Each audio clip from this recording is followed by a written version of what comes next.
Baik teman-teman, sebelum kita mulai praktikum hari ini, alangkah baiknya kita berdoa terlebih dahulu di dalam hati. Berdoa dimulai. Amin. Berdoa selesai. Baik. Siap. Bismillahirrahmanirrahim. Awalam yarau ladzina kafaru annas samawati wal ardu kanat ratqan faqadnahum wa ja'alna minal ma'i kulla shay'in hayy afala yu'minun. Dan apakah orang-orang kafir tidak mengetahui bahwa langit dan bumi keduanya dahulu menyatu, kemudian kami memisahkan keduanya dan kami menjadikan segala sesuatu yang hidup berasal dari air, maka tidakkah mereka beriman? Quran Surat Al-Anbiya ayat 30. Oke. Makasih untuk dia. Selanjutnya Ibu akan membacakan. Hari ini kita akan belajar mengenai materi respirasi aerob. Sini ada tujuan pembelajaran. Yang pertama, siswa mampu mengidentifikasi proses respirasi aerob pada tumbuhan. Yang kedua, siswa mampu menganalisis hubungan antara respirasi aerob dan faktor lingkungan. Di sini hadir semua kan? Hadir. Enggak. Ada sama Putri nggak hadir? Kenapa nggak hadir? Sakit Bu, pakai potong meja. Ini ada pertanyaan, setujukah kalian bahwa perubahan kadar oksigen di lingkungan sekitar dapat mempengaruhi proses respirasi aerob pada tumbuhan? Saya ajarkan berjawab. Saya setuju, Bu. Tidak. Ya, silakan. Yang setuju dan tidak setuju. Kalau saya setuju itu karena jika kadar oksigen di sekitar kita itu rendah, tumbuhan akan kesulitan mendapatkan oksigen yang cukup untuk proses tersebut, sehingga produksi energi menjadi berkurang dan tumbuhan itu bisa terganggu. Bu. Ya, bagus. Ya, Saya tidak setuju, Bu, karena biasanya udara itu mengandung cukup oksigen untuk kebutuhan tumbuhan. Nah, selain itu juga tumbuhan bisa beradaptasi dengan kondisi kadar oksigen yang sedikit berubah tanpa mengalami gangguan dalam respirasi mereka. Oke, terima kasih anak-anak sudah menjawab pertanyaannya. Selanjutnya apakah kalian siap untuk praktikum hari ini? Siap. Siap atau tidak? Siap. Oke, lanjut ya. Buka LKPD-nya. Sudah. Sekarang.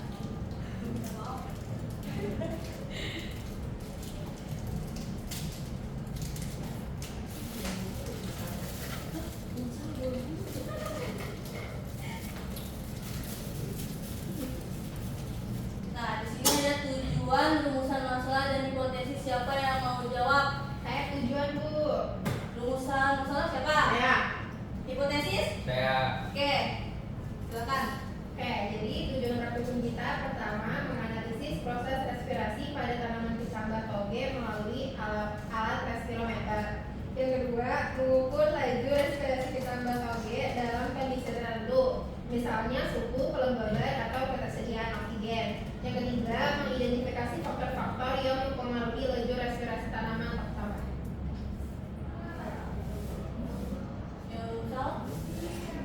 Yang pertama, bagaimana proses respirasi tanaman kecambah. Yang kedua, bagaimana pengaruh suhu, kelembapan, dan ketersediaan oksigen terhadap laju respirasi tanaman kecambah. Dan yang terakhir, apa saja faktor yang dapat mempengaruhi laju respirasi tanaman kecambah. Oke, terima kasih. Yang hipotesis? Saya Bu. Ya, silakan. Hipotesis yang pertama yaitu proses respirasi pada tanaman kecambah toge dapat diamati dan dianalisis melalui perubahan volume gas yang terukur dengan alat respirometer. Yang kedua itu suhu, kelembapan, dan ketersediaan oksigen berpengaruh signifikan terhadap laju respirasi di kecambah toge, di mana laju respirasi akan meningkat pada suhu dan kelembapan yang optimal serta ketersediaan oksigen yang cukup. Yang ketiga itu faktor-faktornya seperti suhu, kelembapan, dan ketersediaan oksigen dapat mempengaruhi peningkatan atau penurunan laju respirasi. Oke, terima kasih anak-anak. Selanjutnya di sini ada teori alga dan langkah kerjanya. Tolong Kansa bacakan alganya. Yang pertama ada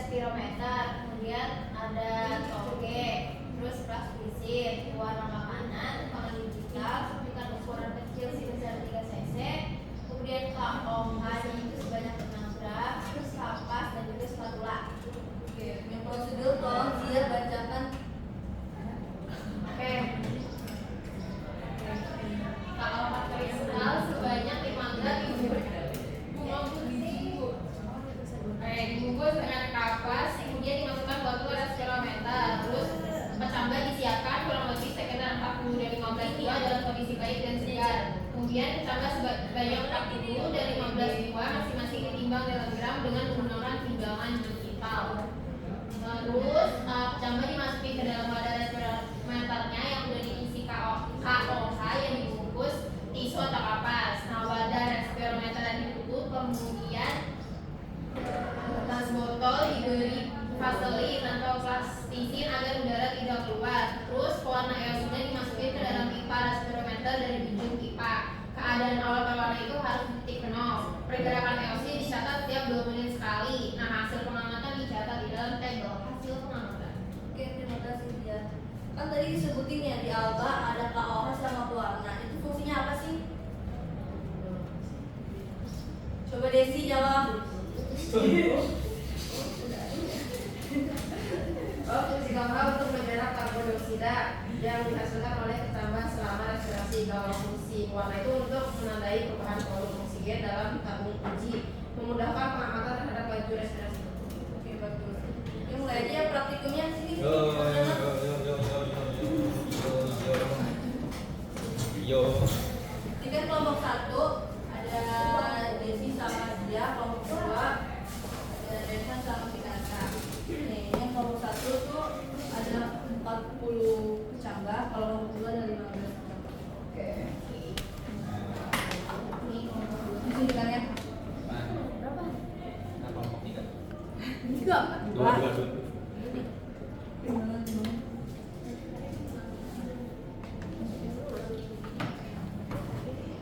Mana lupa kan? Kecoa kita sana mana? Kalau lupa.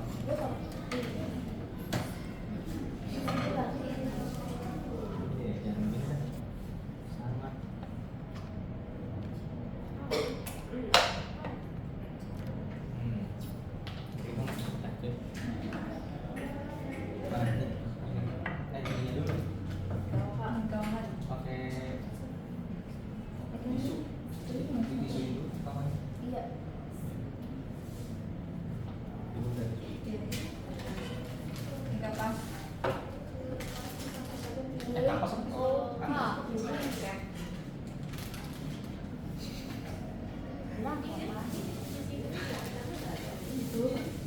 Kok. Baik, kau mau.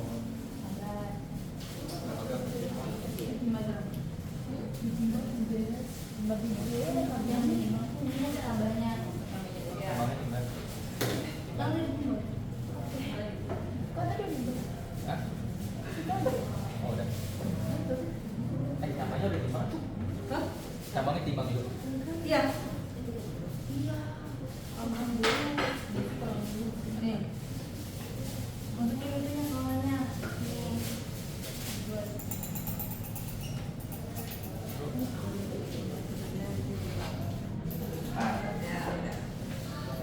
Bawahnya. Bawahnya ya. Lemor gue. Nanti les aja ya anak-anak. Oh, jangan kena gatal. Ini cuma gue nih. Ya.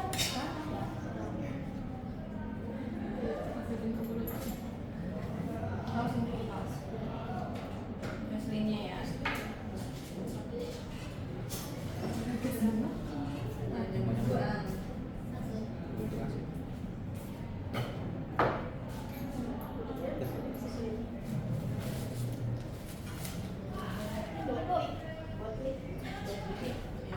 Ini di sini ya, ini sama ini juga.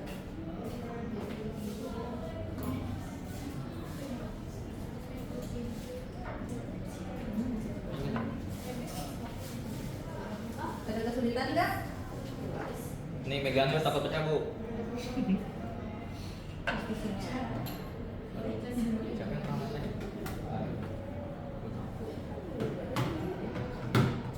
Asal dulu. Sini juga.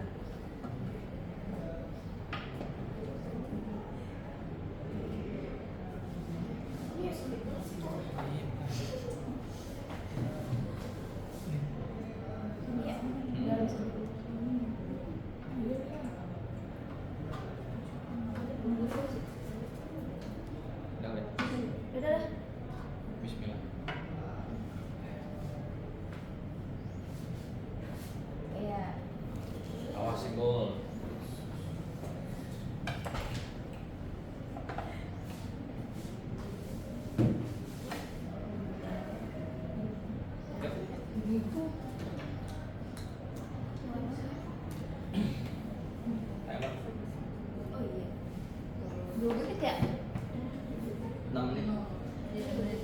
Setiap tahunnya. setiap bulannya dicatat ya aman. Titik nol. No. Oke.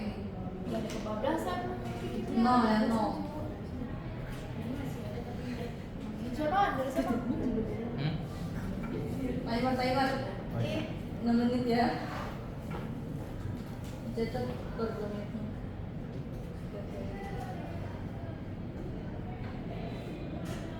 Nah, tutup.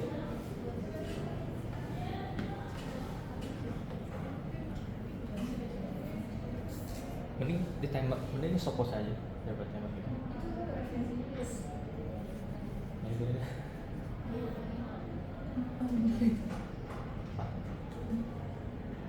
Ini menit berapa? 5.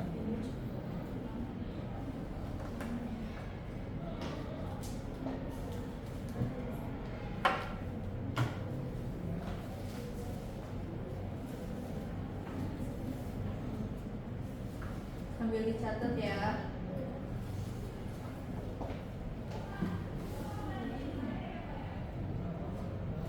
ini bisa.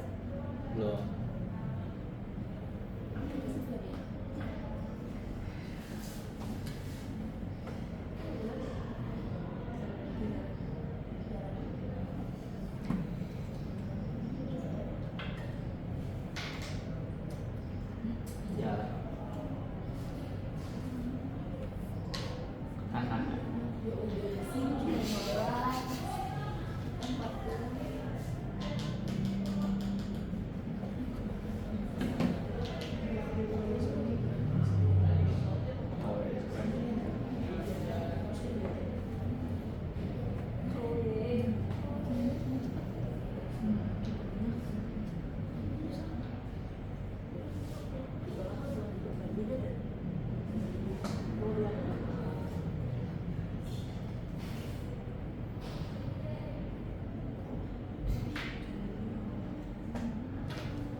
Jalan.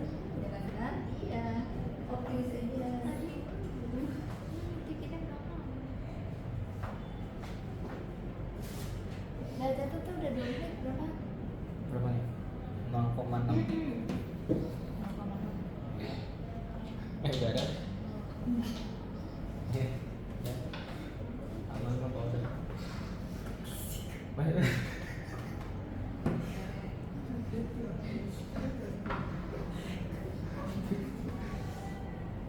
Tiup. Beres.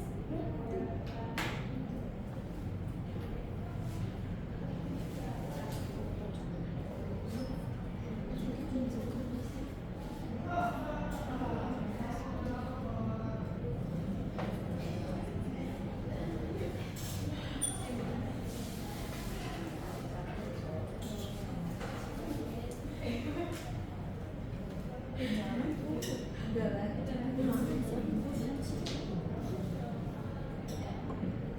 Iya.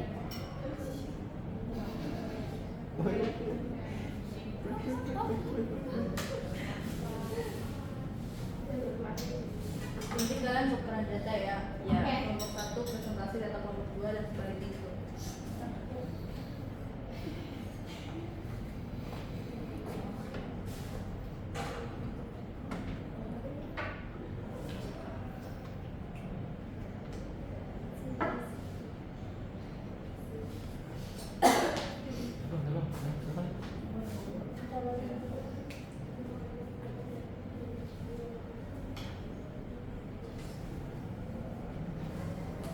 Apaan yang kedua?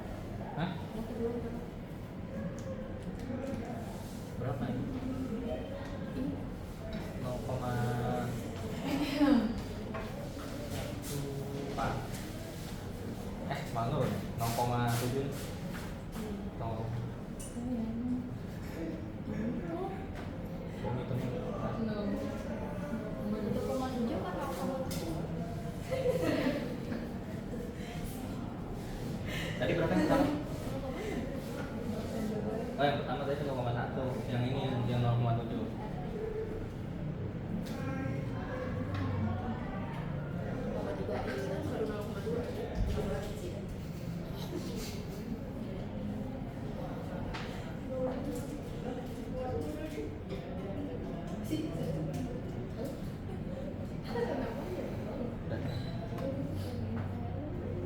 6 menit? Udah Bu. Udah. Yang tiga berapa? Tadi 1,2.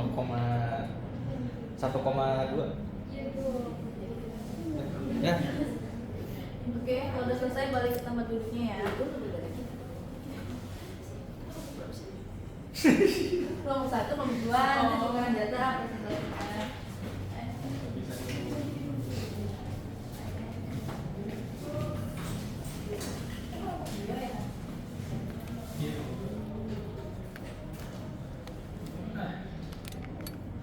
Ayo langsung aja perwakilan kelompok 1 atau kelompok 2 duluan. Silakan. Kalian baca pembahasannya aja, boleh? Boleh.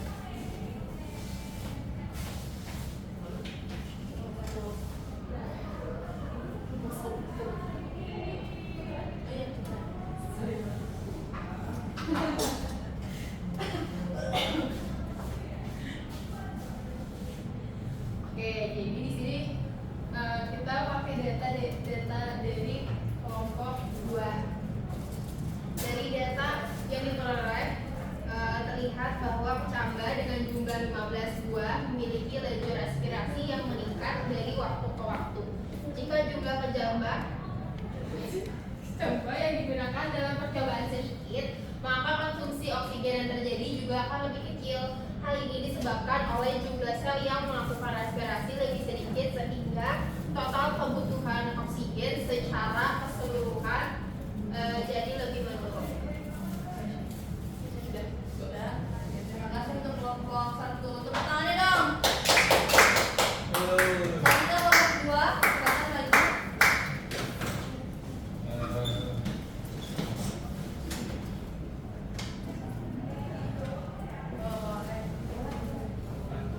Boleh baca.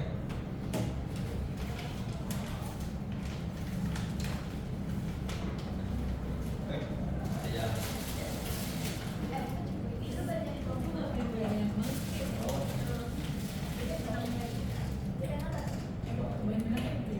Nanti sekarang jawab pertanyaan diskusi ya, kelompok. Hello. Sekarang jawab pertanyaan diskusi. Ya. Oh ya.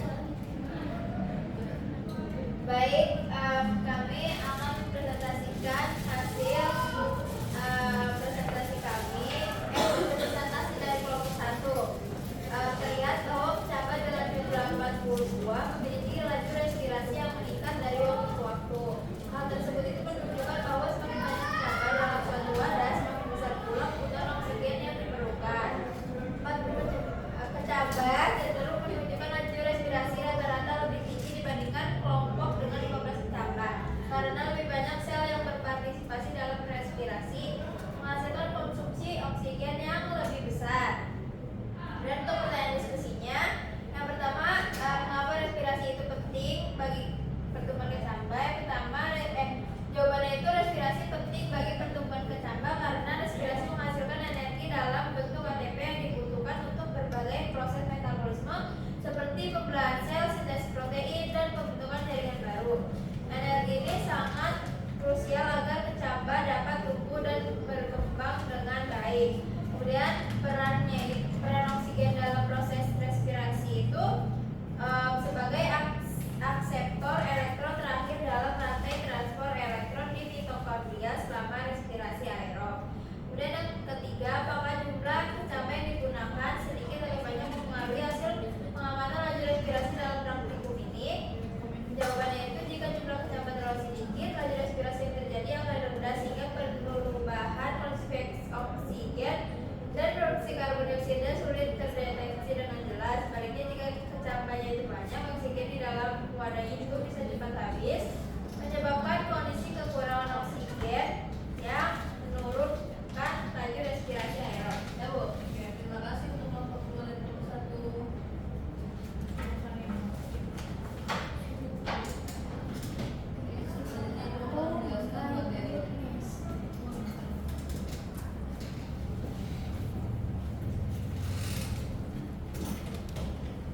Jadi ada pengertian respirasi aerob. Respirasi aerob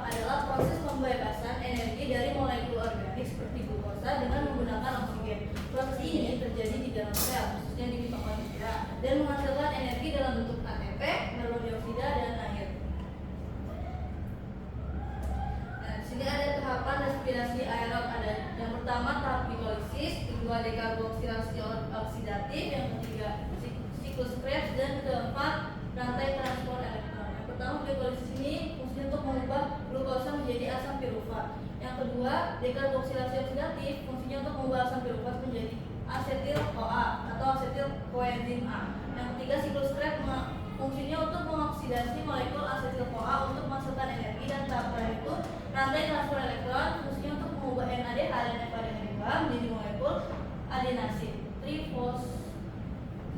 trifosfat atau ATP.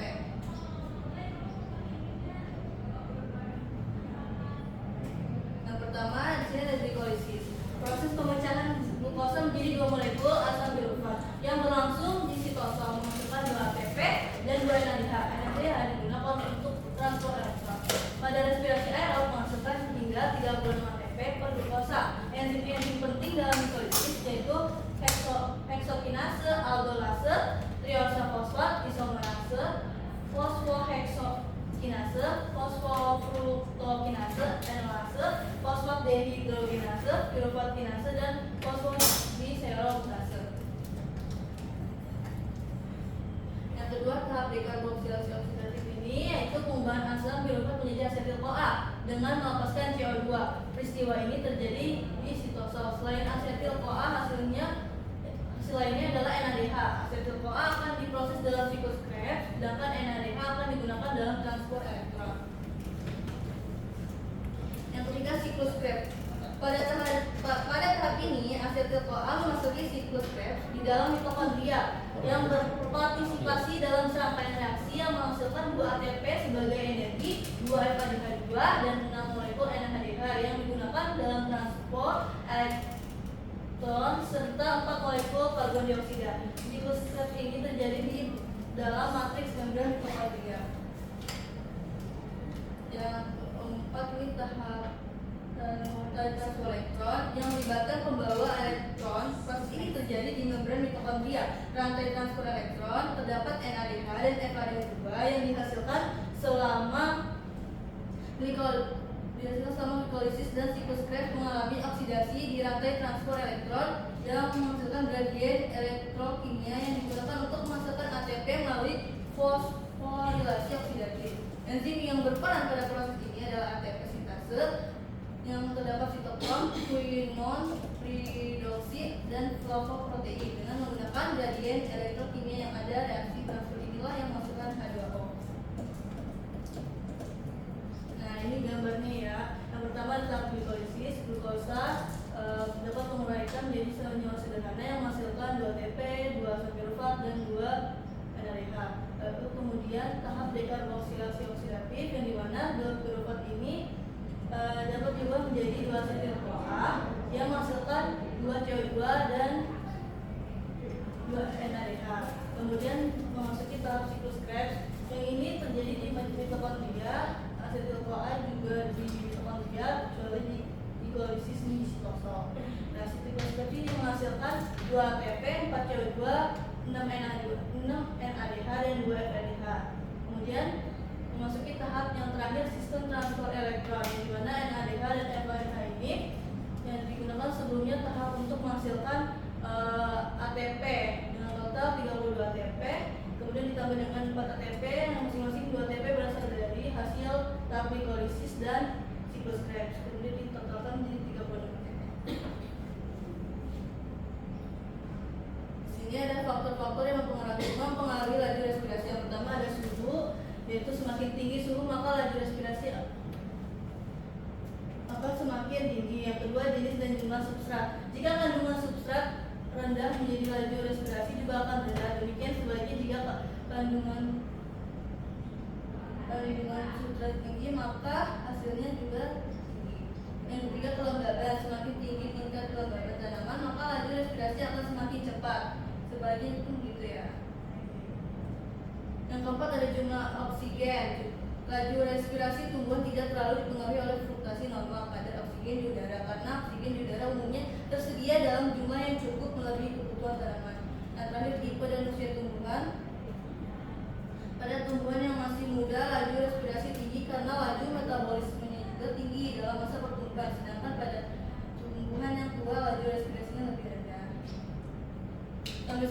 dipahami? Paham. Oke. Sini ada quizzes ya, post test. Silakan akses, guys.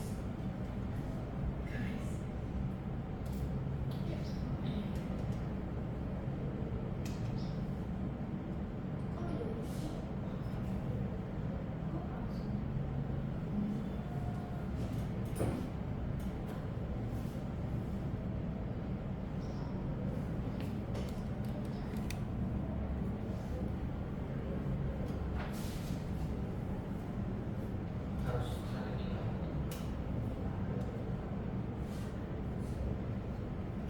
Kayaknya sama.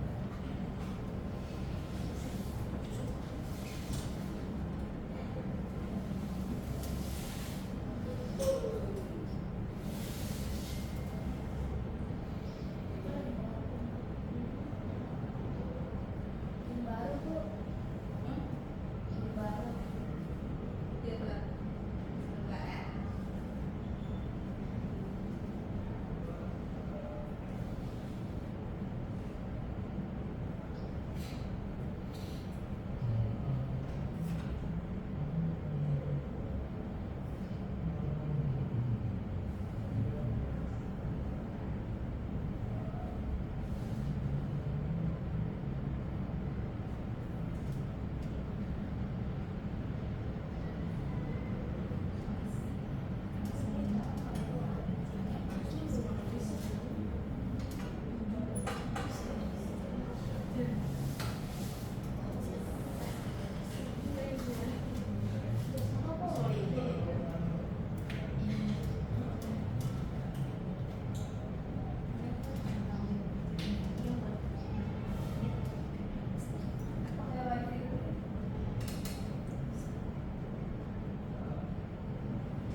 Drop pending dulu.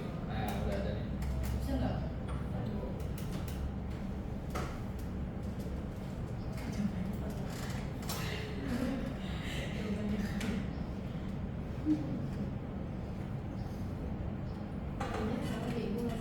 Kayaknya harus di start dulu. Bu. Start dulu ya. Iya. Oke. Maaf ya. Dulu langsung expect.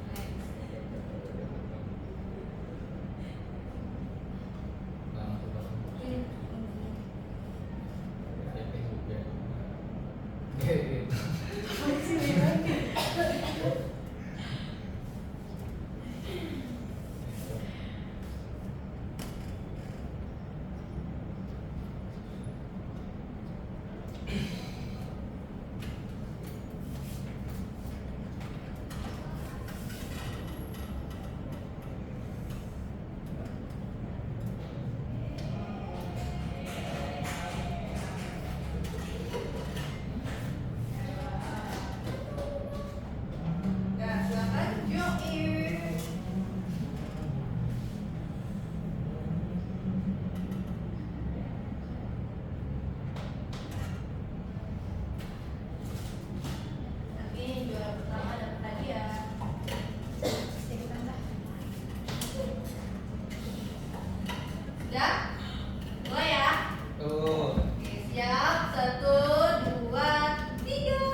Oke, di sini ada refleksi.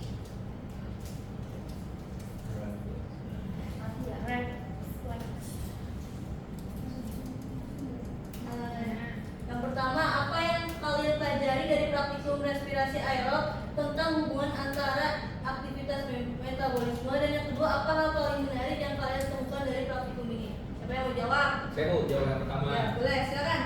Nah, dari praktik ini saya belajar bahwa terdapat hubungan erat antara aktivitas metabolisme dan kebutuhan energi organisme, terutama selama masa pertumbuhan.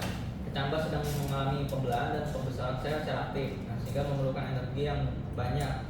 Nah, mendukung proses tersebut, energi ini diperoleh dari respirasi aerob. Nah, proses pengurangan glukosa dengan bantuan oksigen yang menghasilkan ATP sebagai sumber energi sel. Oke, bagus. Yang kedua, siapa yang mau jawab? Oke, Ya. Oh, sudah.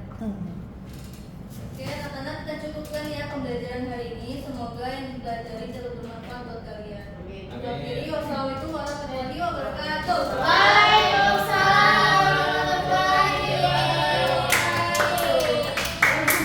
Akhirnya selesai semua ya. Ya, minggu depan kita